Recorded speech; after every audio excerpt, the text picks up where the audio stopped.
Good afternoon, class. Okay, please open your cam and for the prayer and to be led by John Edgar.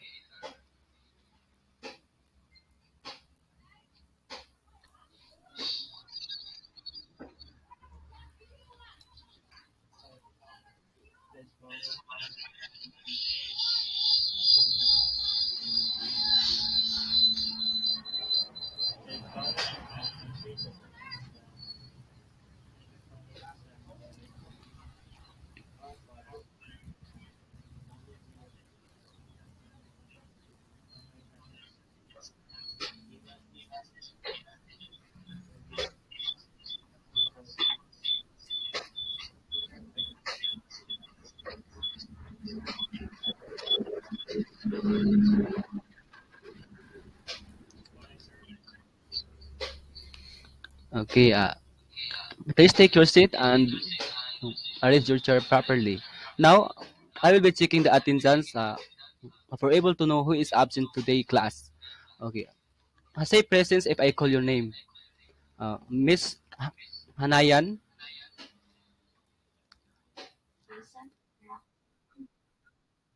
Cordero, Solimio, Ragay. Okay, very good. Who is absent today, class?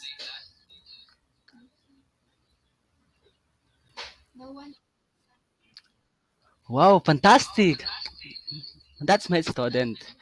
Okay, since our topic is all about biodiversity, uh, I will read first the objectives. Okay, at the end of the discussion, the students are expected to define biodiversity, identify the levels of biodiversity, and analyze how to minimize the threats of biodiversity. And last, actively participate in groups or individual activities. Okay, I have her and images, and all you need to do is to identify the pictures if it is belong to biodiversity or not. Okay, number one. May I call you John Edgar to identify the first picture?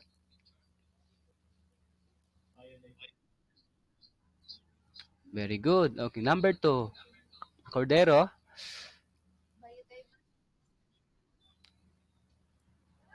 Uh, know. Okay. Okay. Yeah. I, I think this is non. This is not belong to biodiversity. Okay, sige. Okay, let's proceed to number three. Uh, mm, Solimeo.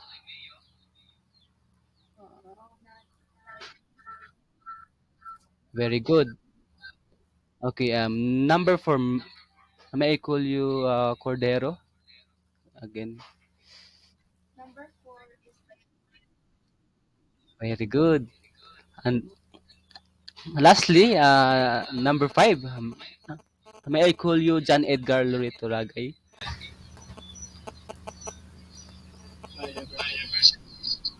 Very good. Okay. Since our topic is all about biodiversity, uh, I have heard videos, and all you need to do is to watch to understand what is biodiversity is all about.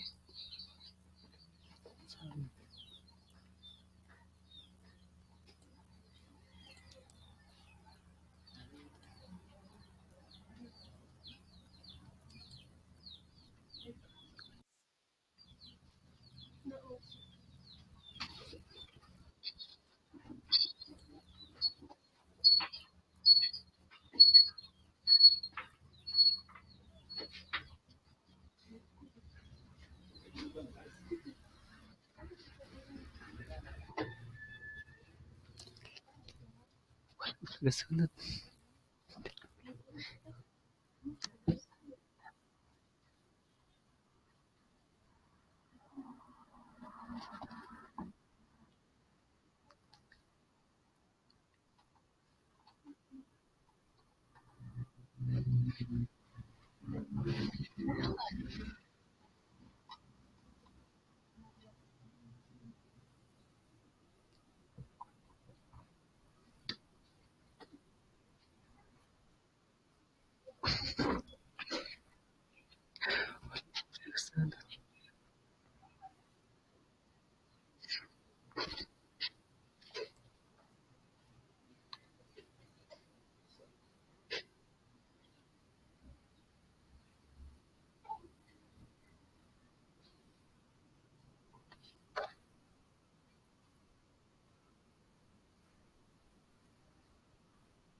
Thank you for watching, class.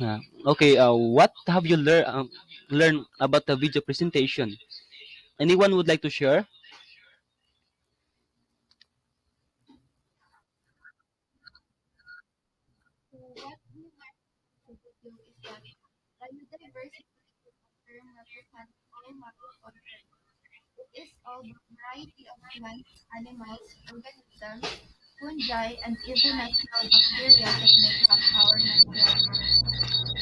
Mm, thank you for participating, class.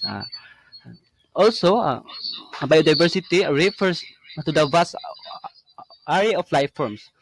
It is coined from the words biological and diversity. It is all different kinds of life you will find in one area.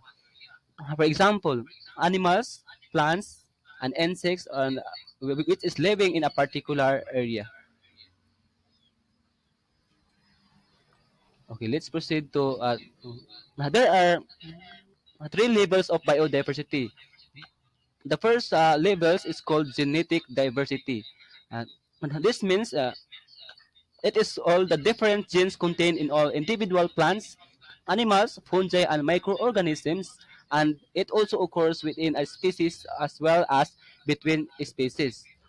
For example, mm, all different breeding of dogs,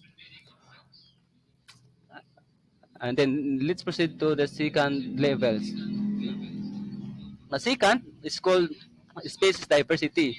Uh, this is the number of different species and the relative abundance of each species in a biological community.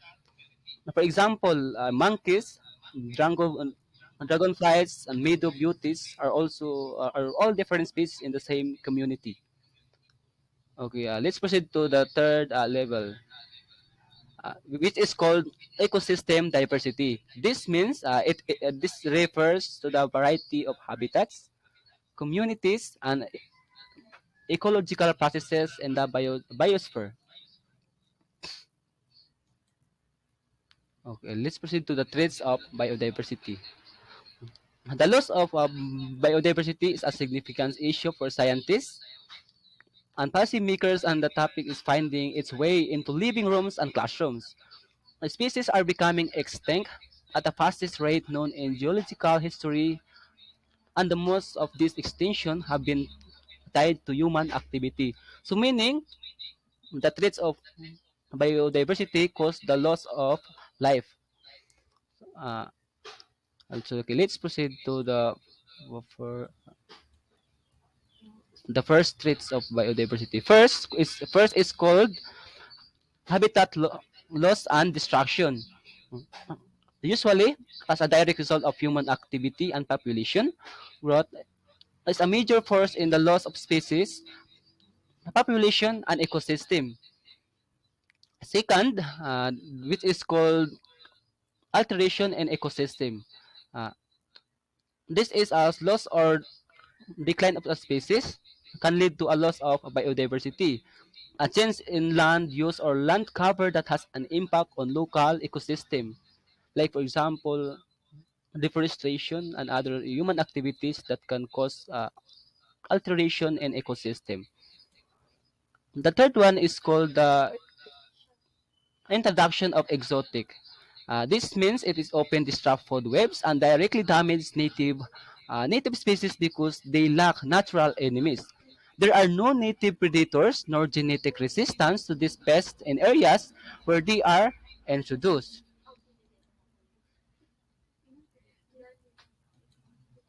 Okay, number four is called over exploitation. This means this is a result of overhunting, overfishing, or over collecting of a species or a population can lead to its demise. Next is the pollution and contamination. Human-generated pollution and contamination can affect all levels of biodiversity. And the last one is called the global climate change. Uh, this can alter environmental conditions. Species and population may be lost if they are unable to adapt to new conditions or relocate. Okay,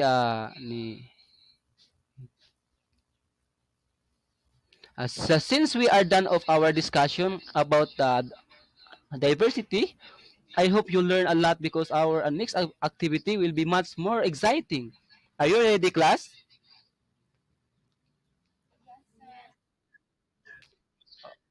Okay, for our activity, it will be an oral recitation. Now, I want you to read it yourself because I will give you an example and I want you identify it if it is belong to genetic, ecosystem, or either species diversity. And then after a few minutes of formulating your ideas, I will call the name if who answer I will call the name if who answer the following examples. Okay, number one, these are the tens of hundreds of fish species and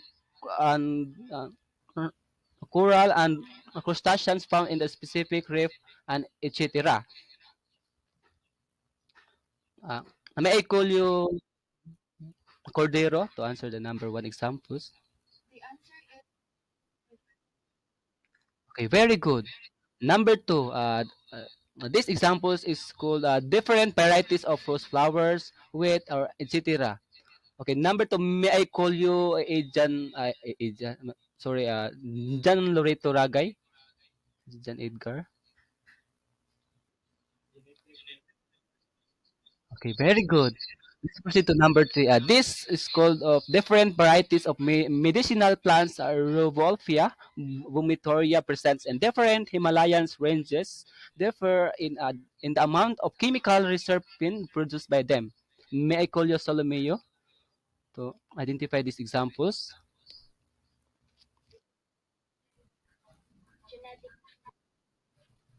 Wow, fantastic. Okay, let's proceed to number four. This is the coral reef, a desert, a forest, land, human ecosystem. May I call you Miss Hanayan?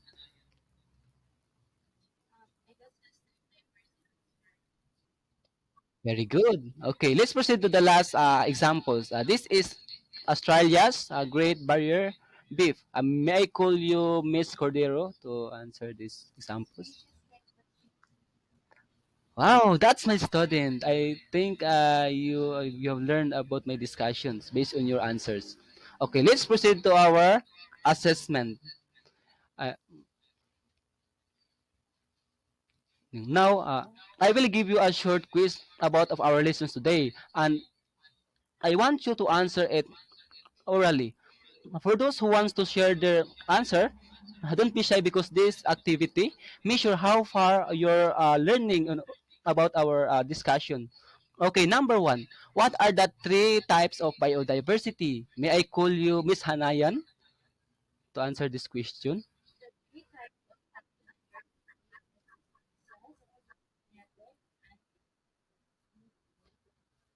Yes, you very good. You're correct.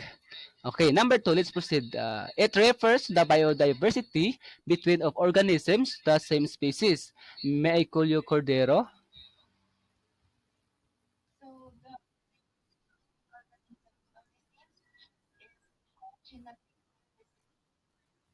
Very good. Okay, number three, what is a short term of biodiversity? May I call you John Edgar Loreto Ragay?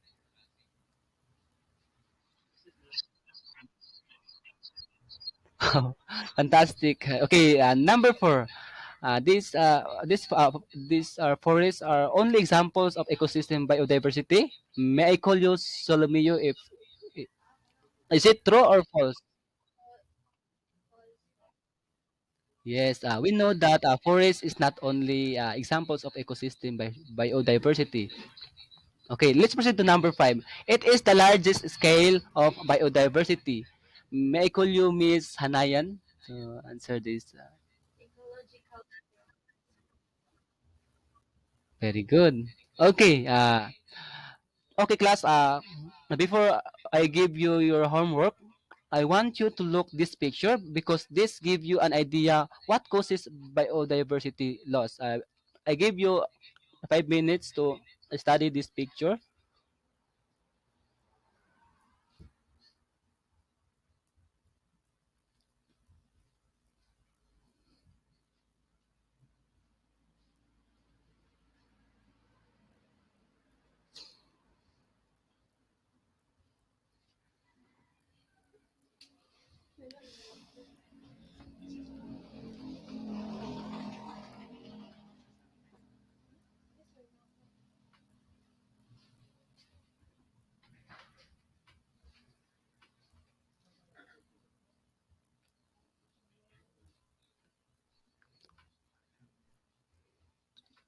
Are you done looking the picture, class?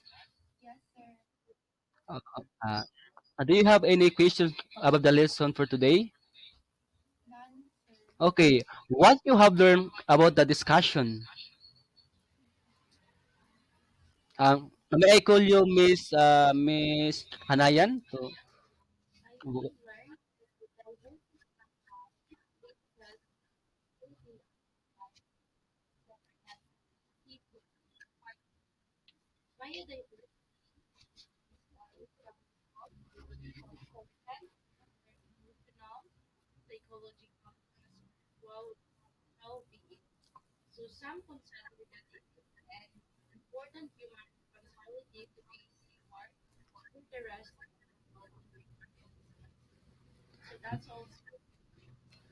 Very good. Okay, let's proceed to our last activity. For your assignment, uh, I want you to answer the questions in 5 sentences only. Uh, how traits of biodiversity uh, affects the organisms or species in a particular area? Okay, are you uh, understand class for your uh, assignment? Okay, that's all our discussion for today, class. Uh, see you next meeting. Goodbye and keep safe, everyone.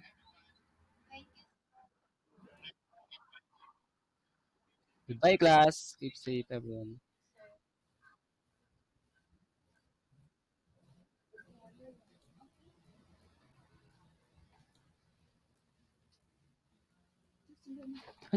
Ano ni pag-post? Okay na. Bahala to. Wala